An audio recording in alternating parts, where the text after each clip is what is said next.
அந்த சிட்டியின் மிக பிரபலமான மற்றும் அழகான கோடீஸ்வரன் விக்ரம் தன் புது மனைவி நக்ஷத்ராவுடன் அவனது மாளிகையின் வாசலை அடைந்த போது அக்கம் பக்கத்து வீட்டு பெண்கள் ஒருவரை ஒருவர் பார்த்து கிசுகிசுக்க தொடங்கினர். அங்க பாருடி, இவனுக்கு பொண்ணுங்கனாலே பிடிக்காதுன்னு நினைச்சேன். ஏய், மெதுவா பேசு. அவன் காதுல விழுந்தா உன்னை உயிரோட தோலை உரிச்சிருவான்.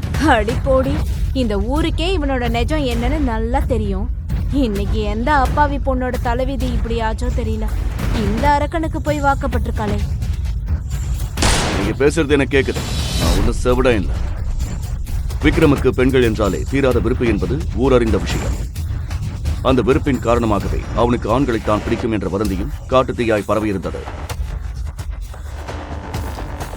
உங்களுக்கு வாய் இருக்கின்றதுக்காக என்ன வேணா பேசுவீங்களா? நான் யாருன்னு உங்களுக்கு தெரியும்ல. என் மூடு மாறினா நான் என்ன செய்வேன்னு தெரியும். அன்னைக்கு உங்க ஃப்ரெண்ட் ஒருத்தர் இருந்தாலும் புஷ்பா என்ற பெயரை கேட்ட அடுத்த கணமே அந்த பெண்களின் உடல் பயத்தால் நடுங்கியது. அன்னைக்கு அவளுக்கு என்ன ஆச்சுன்னு அதுக்குள்ள மறந்துட்டீங்களா? இப்ப என்ன அப்படியே என் பெட்ரூம் வரைக்கும் வரப்போறீங்களா? வாங்க வாங்க. விக்ரமின் ஆக்ரோஷமான குரலை கேட்டதும் அந்த பெண்கள் அலறி எடுத்துக்கொண்டு ஓடி தங்கள் வீட்டு கதவுகளை தாழிட்டுக் கொண்டனர். ஒரு மிருகத்தோட கல்யாணமா?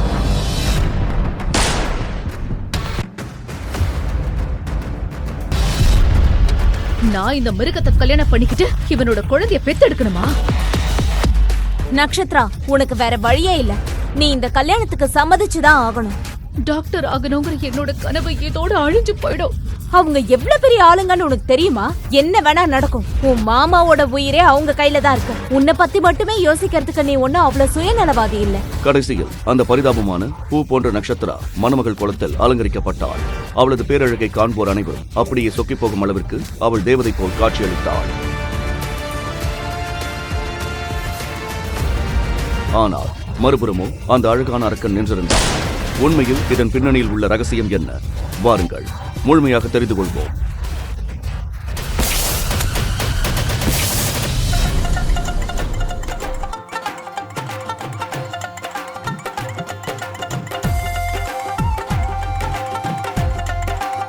பிரியங்கா அக்கா, உங்க கல்யாணத்துக்கு நான் வர மறுப்பனா?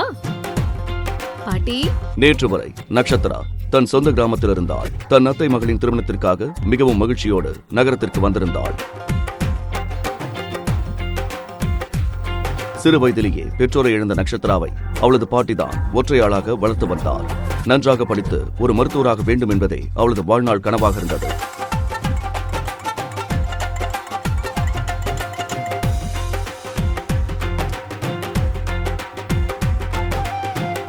ஆனால் அதற்குள் என்ன நடந்தது? பிரியங்காவிற்கு பதிலாக நட்சத்திரா எப்படி மணமேடையில் அமர்ந்தாள்? இன்று சென்னை நகரில் ஆயிரக்கணக்கான மனிதர்கள் மற்றும் கேமராக்களின் வெளிச்சத்திற்கு மத்தியில் நாட்டின் மிக சக்தி வாய்ந்த தொழிலதிபரான விக்ரமின் திருமணம் நடந்து கொண்டிருந்தது. ஆனால் திருமண மண்டபத்தில் தன் மணமகளுக்காக காத்திருக்க வேண்டிய விக்ரம் எதை பற்றியும் கவலைப்படாமல் தன் லேப்டாப்பிலும் போனிலும் மூழ்கியிருந்தான். விக்ரம் போன்ற ஒரு மாபெரும் மனிதன் ஏன் ஒரு சாதாரண நடுத்தர குடும்ப பெண்ணை திருமணம் செய்கிறான் என்று ஒட்டுமொத்த நகரமே வியப்பில் ஆழ்ந்திருந்தது. முகூர்த்த நேரம் முடிய போகுது. பொண்ணை சீக்கிரமா கூட்டிட்டு வாங்க. மருமகளை சீக்கிரம் மேடைக்கு கூட்டிட்டு வாங்க. இதோ இதோ இப்பவே கூட்டிட்டு வரேன்.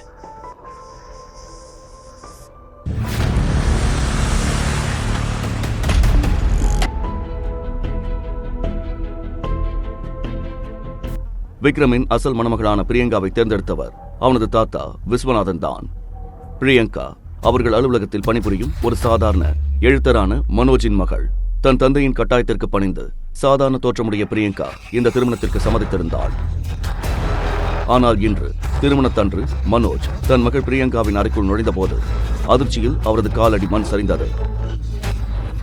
மணமேடைக்கு செல்ல வேண்டிய சில நிமிடங்களுக்கு முன்பு பிரியங்கா அங்கிருந்து தப்பி ஓடியிருந்தாள்.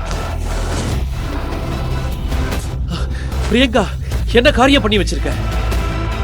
மகள் ஓடிவிட்டதை உணர்ந்த பெற்றோர் பயத்தால் நடுக்கத் தொடங்கினர்.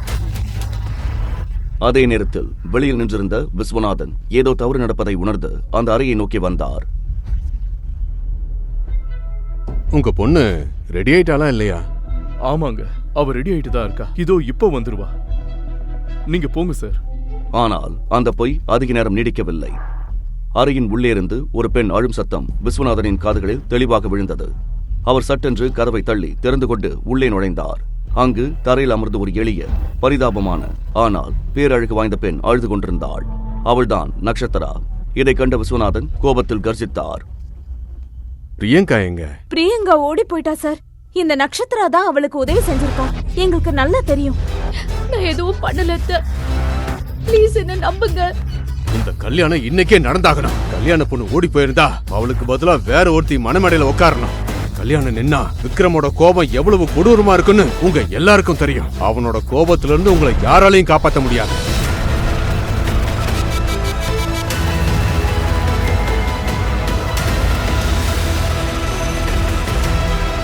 உண்மையில் விக்ரமுக்கு பெண்களை பிடிக்காது. விஸ்வநாதன் தனக்கு மாரடைப்பு ஏற்பட்டது போல் நடித்ததால் விக்ரமின் இந்த திருமணத்திற்கு சம்மதிக்க வைத்திருந்தார். இப்போது மணமகள் ஓடிவிட்ட செய்தி தெரிந்தால் விக்ரமின் கோபம் அனைவரையும் சாம்பலாக்கிவிடும். பயத்தின் உச்சத்திற்கு சென்ற பிரியங்காவின் தாய் ஷீலா, இவளாலதான் இந்த அசிங்கமே நடந்துச்சு.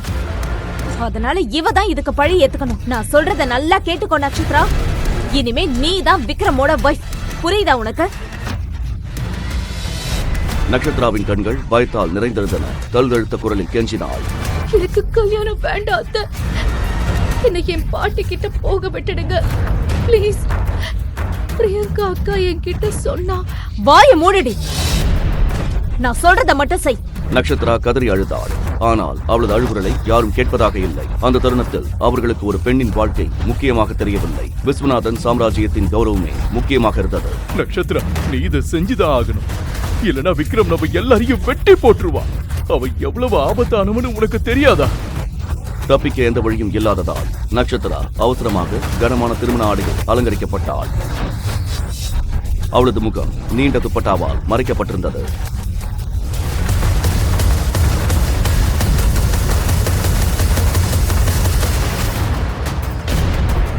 கையை முன்னாடி நீட்டுங்க.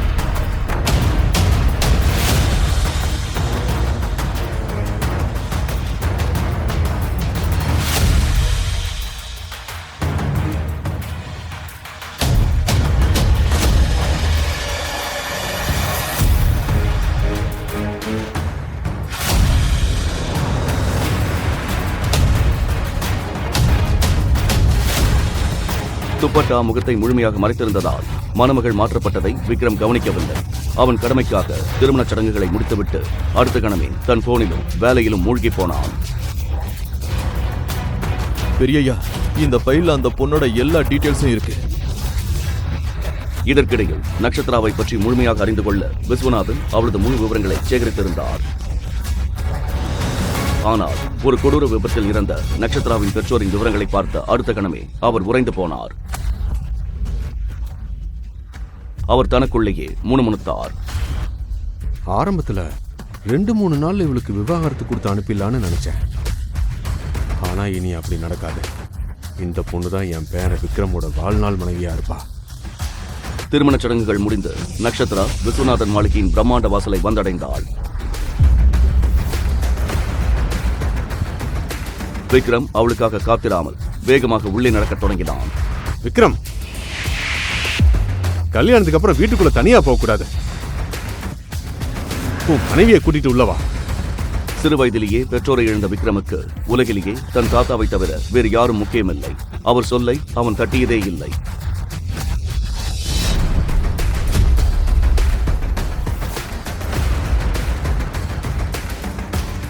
விஸ்வநாதன் மாளிகைக்குள் மருமகளாக நுழைவது என்பது பல பெண்களின் கனவு. ஆனால் நட்சத்திராவிற்கோ அது அவளது அழிவின் தொடக்கமாக தெரிந்தது. நட்சத்திரா இன்னும் தன் துப்பட்டாவை எடுக்காததால் அவளால் எதையும் தெளிவாக பார்க்க முடியவில்லை. விக்ரம் ஆக்ரோஷமாக வீட்டிற்குள் நடந்தான். அவர்கள் உள்ளே வருவதைக் கண்ட விக்ரமின் தம்பியும் அவனது நண்பர்களும் வரவேற்று கூச்சலிட்டனர். ஆனால் வரவேற்பறையை கடந்த அடுத்த கணமே விக்ரம் நட்சத்திராவை தூக்கி எறிவது போல் தள்ளிவிட்டான். நீங்க பாருங்க, நீங்க பண்ண நினைச்ச டிராமா இதோட முடிச்சுட்டு எனக்கு ஆபீஸ் வேலை இருக்கு. இனிமே நீங்க சொல்றதை என்னால கேட்க முடியாது. இதை கூறிவிட்டு விக்ரம் தன் ஸ்டடி ரூமுக்குள் நுழைந்து கதவை வேகமாக சாத்தினார். விஷால் கண்ணா, சொல்லுங்க தாத்தா. அண்ணி வாங்க, நான் உங்க ரூமை காட்டுறேன். தாத்தாவின் சைகையை புரிந்து கொண்ட விஷால் நட்சத்திராவை விக்ரமின் அறைக்கு அழைத்து சென்று விட்டான்.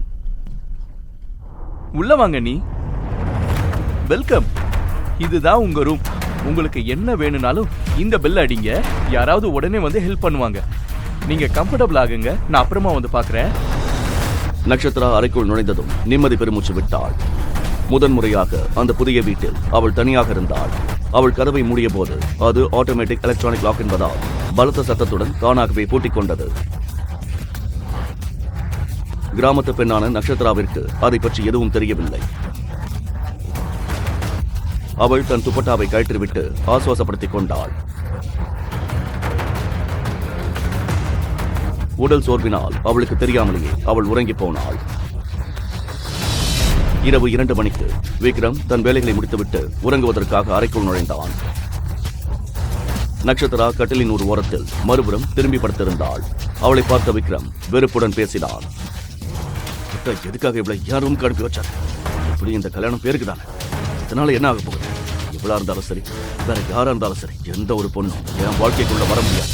அவன் நட்சத்திராவை எழுப்ப முயன்றான். ஆனால் அவள் ஆழ்ந்த உறக்கத்தில் இருந்ததால் அவளுக்கு எதுவும் கேட்கவில்லை.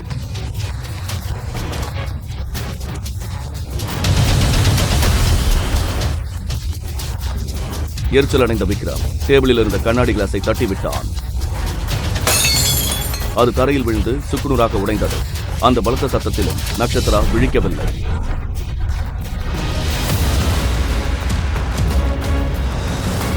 நான் இவ்வளவு சாஃப்டா இருக்கணும். திடீரென்று விக்ரம் தன் பாக்கெட்டில் கையை வைத்தான். அடுத்த கணமே அவன் கையில் ஒரு துப்பாக்கி இருந்தது. ஆத்திரத்தின் உச்சியில் அவன் நட்சத்திரா படுத்திருந்த கட்டிலுக்கு அருகில் சுட்டான். துப்பாக்கி சத்தம் கேட்டு நட்சத்திரா மரண பயத்தில் உறைந்து விழித்தாள். சத்தம் கேட்டு தாத்தாவும் தம்பி விஷாலும் பதறிக்கொண்டு ஓடி வந்தனர். என்ன அடாவடித்தானது? இந்த வீட்டு மருமகளை ஏன் அப்படி பயமுறுத்துற? நீங்க சொன்னீங்கன்னு தான் நான் இந்த கல்யாணத்தை பண்ணிக்கிறேன். ஆனா இந்த வாழ்க்கையை என்னால வாழ முடியாது. தோட்டாவை தலையில இறங்காம இருந்ததே பெரிய விஷயம் நினைச்சுக்கோங்க. விக்ரமின் வார்த்தைகளை கேட்டதும் அந்த அறையில் ஒரு மயான அமைதி நிலவியது. விக்ரமண்ணா, இது சரியில்லை. அண்ணி இப்படி பயமுறுத்துறது தப்பு. யாருடா உனக்கு அண்ணி? அவையும் பொண்டாட்டியே இல்ல. விஷால் கண்ணா, உங்க அண்ணியை கூட்டிட்டு போய் கெஸ்ட் ரூம்ல தங்கவே. சரி தாத்தா. கண்ணா, உன்னோட திங்ஸ் எல்லாத்தையும் நான் அங்க அனுப்பி வைக்கிறேன். ப்ளீஸ் என் கூட வாங்க.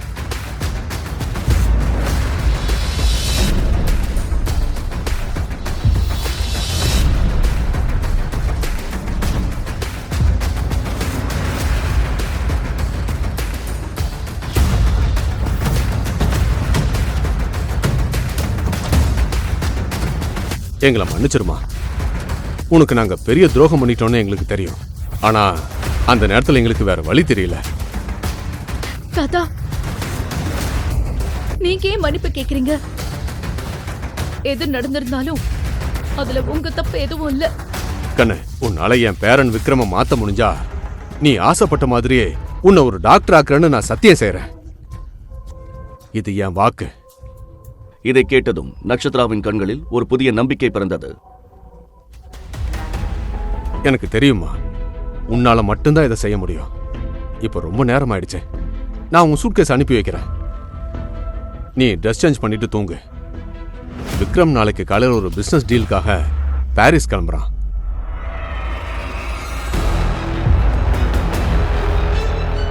இதை கேட்ட நட்சத்திரா நிம்மதி அடைந்தாள்.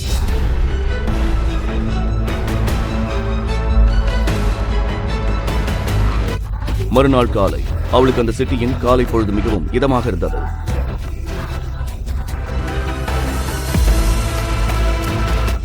அவள் மெதுவாக அங்கிருந்த தோட்டத்திற்கு சென்றாள்.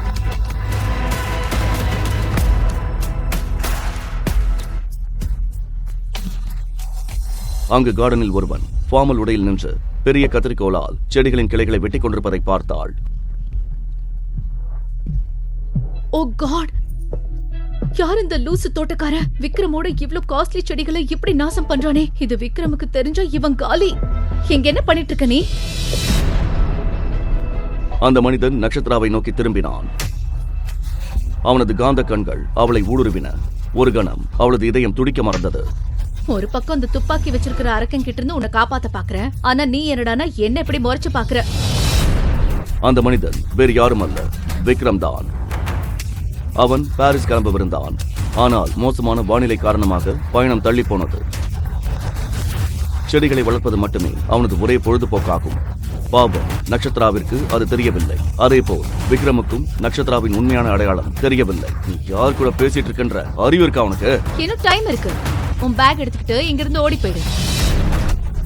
விதி யாரையும் சும்மா விடாது. திடீரென்று விக்ரம் கத்திரிக்கோளை எறிந்துவிட்டு நட்சத்திராவின் கையை பிடித்து இழுத்தான். நட்சத்திரா இப்போது அவனுக்கு மிக அருகில் நின்றிருந்தாள். ஒரு கணம் விக்ரமும் அவளது அழகில் தன்னை மறந்தான். என் கைய பிடிக்க உனக்கு எவ்வளவு தைரியம்? ஒரு வேலைக்காரனா மட்டும் இருக்க கத்துக்கும், புரியுதா? என்ன வேலைக்காரன்னு சொல்றியா? நான் யாருன்னு உனக்கு தெரியல? ஆமா, இந்த காலத்துல நல்லதுக்கே காலம் இல்ல. அந்த சைக்கோ மிருகத்துக்கிட்ட இருந்து உன்னை காப்பாத்த வந்தா என்கிட்டயே கெத்து காட்டியா? கெத்தா? அது என்ன கெத்து? ஐயோ கடவுளே, அந்த மான்ஸ்டர் இந்த வீட்ல இருக்கிறவங்களையும் அவன மாதிரியே வளர்த்து வச்சிருக்கான் போல. கெத்துனா மிரட்டுறதுன்னு அர்த்தம். உன்னை காப்பாத்த வந்தா என்கிட்டயே சீன் போடுறியா? இதை கேட்ட விக்ரமின் கோபம் உச்சிக்கு ஏறியது. அவன் அவளை கண்ணிமைக்காமல் பார்த்தான். அண்ணி, நட்சத்திரா திரும்பி பார்த்தபோது காலேஜிலிருந்து சீக்கிரமாக வந்த விஷால் வாசலில் நின்று கொண்டிருந்தான். அண்ணன் இங்க இல்லையே, அப்புறம் யார் கூட பேசிக்கிட்டு இருக்கீங்க? முதலில் விஷாலுக்கு நட்சத்திரா தனியாக பேசுவது போல்தான் தெரிந்தது. ஆனால் அவன் முன்னே வந்து விக்ரமை பார்த்ததும் அவனது இதயம் நின்றது. அவன் பயத்தில் வேர்த்து விறுவிறுத்து திணறினான். அண்ணி, அதாவது மேடம், ப்ளீஸ் உள்ள வாங்க.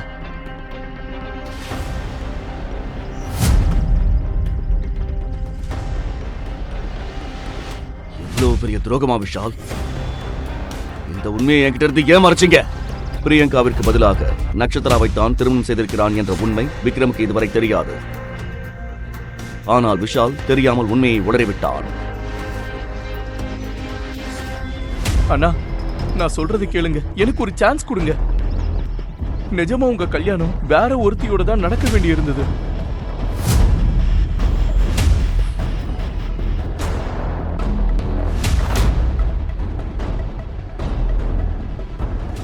விஷால் திருமணத்தன்று நடந்த முழு உண்மையும் கூற விக்ரமின் உடல் கோபத்தால் நடுங்கியது. தான் வம்பிழுத்த மனிதன்தான் விக்ரம் என்பதை உணர்ந்த நட்சத்திராவின் முகம் வெளுத்து போனது. ஆனால் அதற்குள் காலம் கடந்துவிட்டது. விக்ரம் தன் பாக்கெட்டிலிருந்து துப்பாக்கியை எடுத்தான். விக்ரம், என்ன பண்றீங்க நீங்க? என்னை ஏமாத்துறவங்களை எனக்கு பிடிக்காது. எல்லாரும் சேர்ந்து என்னை ஏமாத்திட்டீங்க. இதை கூறிவிட்டு விக்ரம் துப்பாக்கியால் சுட்டான். நட்சத்திரா பயத்தின் உச்சத்திற்கு சென்று அலறிக்கொண்டே அங்கேயே மயங்கி விழுந்தாள்.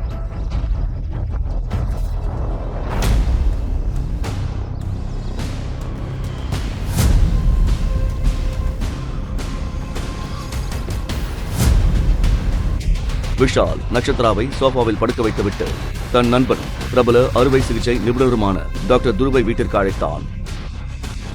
நட்சத்திராவின் நிலையை பார்த்து தாத்தா விக்ரமுக்கு நிலைமையை விளக்க முயன்றார். விக்ரம்,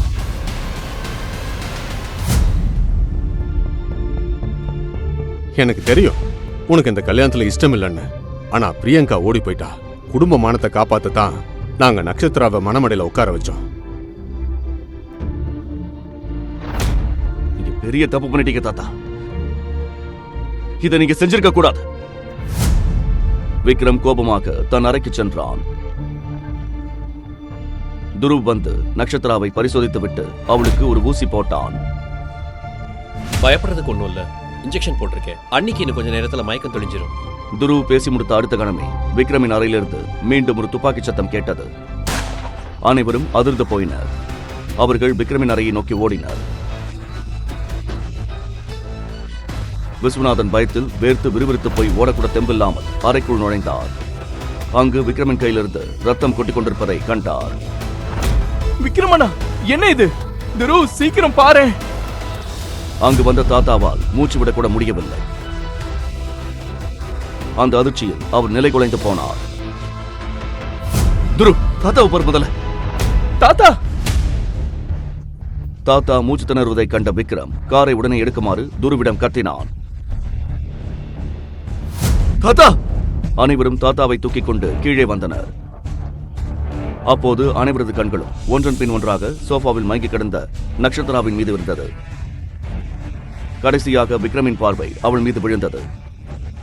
அவன் அவளை ஆத்திரத்துடனும் வெறுப்புடனும் பார்த்தான். தாத்தாவோட இந்த நிலைமைக்கு நீ மட்டும்தான் காரணம் நட்சத்திரா. இதுக்கு நீ கண்டிப்பா பழி ஏத்துக்கணும்.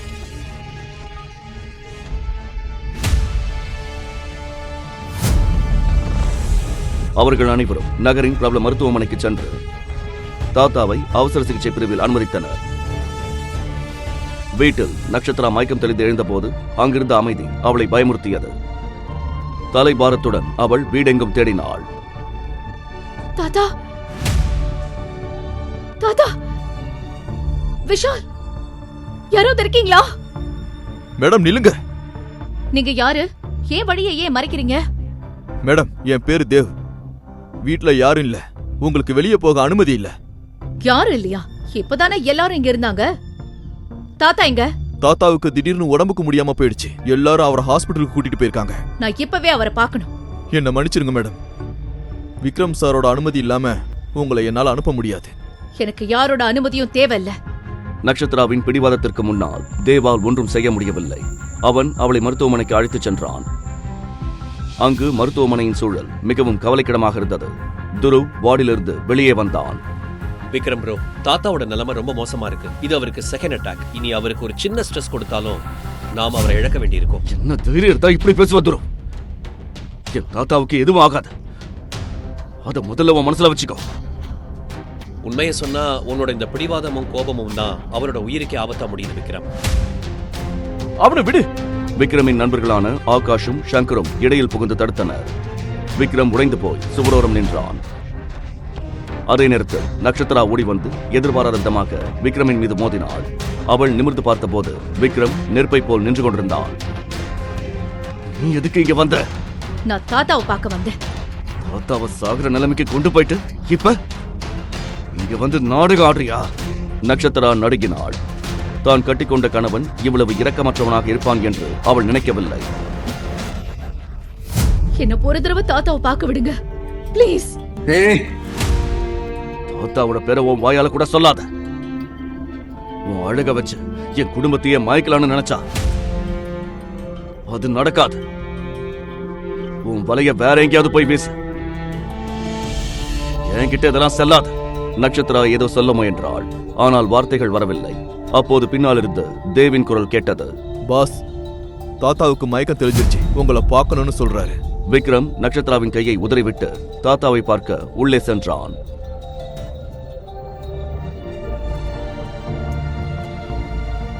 பார் விக்ரம், உனக்கு இந்த கல்யாணத்துல இஷ்டம் இல்லைன்னு எனக்கு தெரியும்.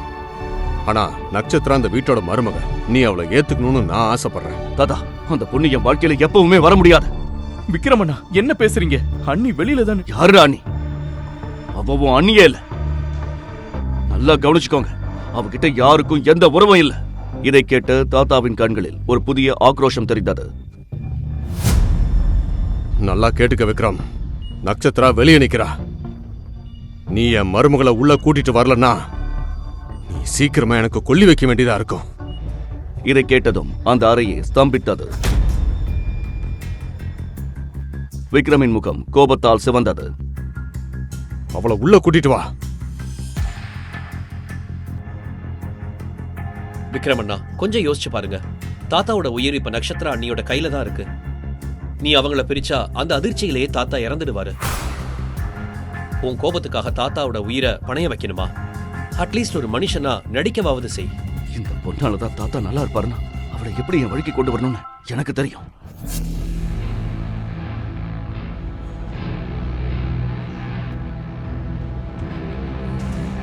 விஷயத்தை ஒத்துக்கணும். நீ வந்த உடனே என் வீட்டோட பலவீனமான இடத்தை நல்லா பிடிச்சுக்கிட்ட.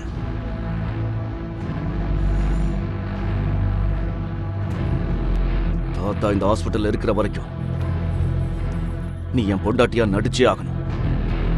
உன் கண்ணுல இருந்து ஒரு சொட்டு கண்ணீர் வந்தாலும் உன் குடும்பத்தையே நான் அழிச்சிருவேன். முகத்தை தொடச்சிட்டு உள்ளவா.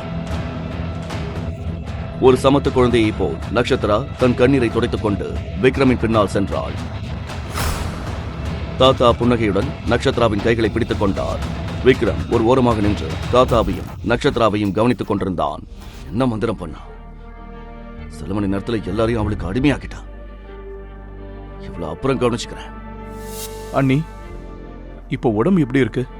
ஏய் ஆகாஷ், தி கிரேட் துருவ் ட்ரீட்மெண்ட் மேல உனக்கு சந்தேகமா? சும்மா கேட்டேன்டா. அண்ணி இப்ப சூப்பரா இருக்காங்க. ஆகாஷ் தம்பி, துருவ் சொல்றது சரிதான். நான் இப்ப பெட்டரா ஃபீல் பண்றேன். துருவ், எனக்கு ஒரே ஒரு ஆசைதான்.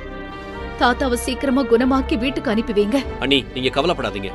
இன்னும் 2-3 மணி நேரத்துல ரிப்போர்ட் வந்துடும். அது வரைக்கும் நீங்க விக்ரம் அண்ணா கூட வீட்டுக்கு போய் ரெஸ்ட் எடுங்க. நட்சத்திராவின் முகம் வெளுத்தது. அவளது உதடுகள் நடுங்கின.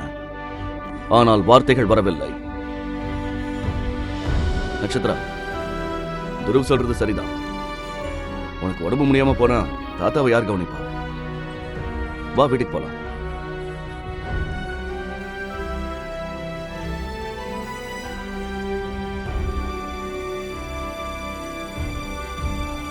சங்கர், என் அண்ணன் பேசுறத தான் நான் கேக்குறேனா? அண்ணனுக்கு என்ன ஆச்சு? அண்ணியோட பாச மந்திரம் வேலை செய்ய ஆரம்பிச்சிருச்சு போல.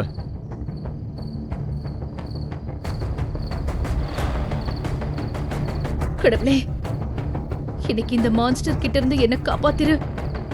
நான் உனக்கு 101 தேங்காய் உடைக்கிறேன். ப்ளீஸ் என்ன காப்பாத்து.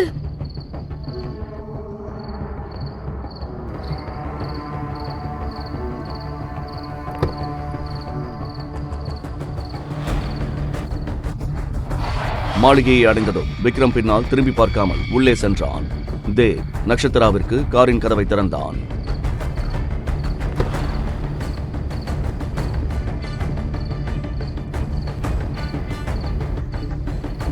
மத்தவங்க எப்ப வீட்டுக்கு வருவாங்கன்னு கொஞ்சம் சொல்ல முடியுமா?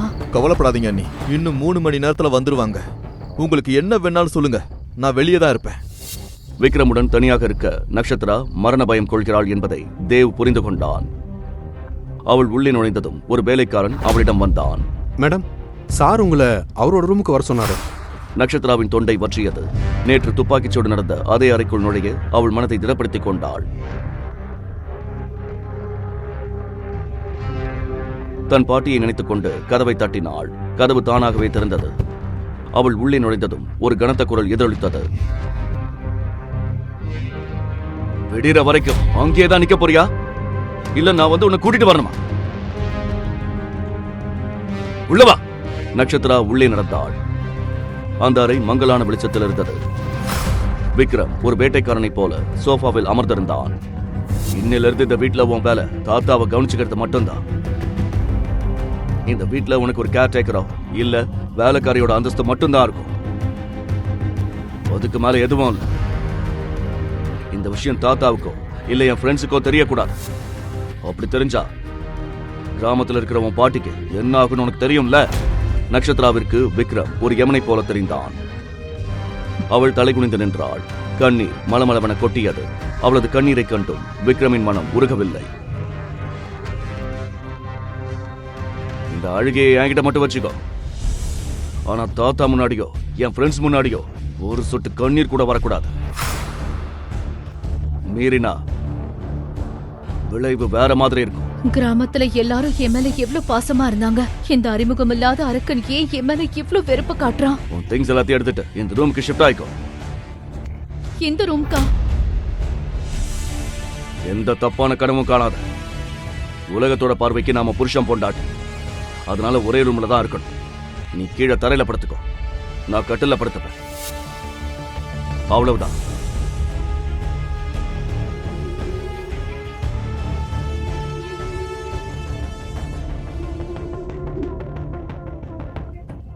நட்சத்திரா தாத்தா கொடுத்த அறைக்கு ஓடிச் சென்று கதறி அழுதாள். ஆனால் அவளுக்கு தன் பாட்டியை பற்றிய விக்ரமின் மிரட்டல் நினைவுக்கு வந்தது. கிராமத்தில் இருக்கிற உன் பாட்டிக்கு என்ன ஆகும்னு உனக்கு தெரியும்ல. இல்ல, நான் அழக்கூடாது. நான் தைரியமா இருக்கணும். என் பாட்டி அப்புறம் தாத்தாவோட பாதுகாப்புக்காக நான் அந்த அரக்கனை எதிர்த்து நின்னே ஆகணும். நட்சத்திரா தன் சிறிய பேக்கை எடுத்துக்கொண்டு மீண்டும் விக்ரமின் அறைக்கு வந்தாள். உன் பேக் அந்த மூலையில வச்சுட்டு நீங்க வந்து உட்காரு. இப்ப இவனுக்கு என்கிட்ட இருந்து என்ன வேணும்? இன்னும் என்ன பாக்கி இருக்கு? இந்த ஃபைல் எடு. இதுல ஒரு அக்ரிமெண்ட் இருக்கு. நீ இந்த ரூம்ல என் கூட இருக்கிற வரைக்கும் இந்த நிபந்தனைகளுக்கு கட்டுப்பட்டு தான் வாழணும். இதுல சைன் பண்ணு. அந்த கான்ட்ராக்ட் பேப்பர்களை பார்த்த நட்சத்திராவின் கண்கள் அதிர்ச்சியில் விரிந்தன. அவளது முகத்தில் இருந்த ரத்தம் அனைத்தும் உறிஞ்சப்பட்டது போல காட்சியளித்தாள். அந்த பத்திரங்களில் அப்படி என்ன எழுதப்பட்டிருந்தது? தன் பாட்டி மற்றும் தாத்தாவை காப்பாற்ற நட்சத்திரா அதில் கையெழுத்திடுவாளா? விக்ரமின் கோபத்திற்கு பின்னால் மறைந்திருக்கும் அந்த பழைய ரகசியம் என்ன? நட்சத்திராவின் வாழ்க்கையில் அடுத்து என்ன நடக்கப் போகிறது? அவளால் விக்ரமின் கல் நெஞ்சத்தை கரைத்து புதிய காதல் கதையை தொடங்க முடியுமா?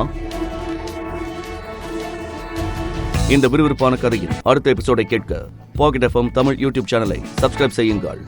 இந்த டெட்லி டூயட் தொடரை முழுமையாக கேட்க இப்போதே டிஸ்கிரிப்ஷனில் உள்ள லிங்கை கிளிக் செய்து பாக்கெட் எஃப்எம் ஆப்பை டவுன்லோட் செய்யுங்கள்.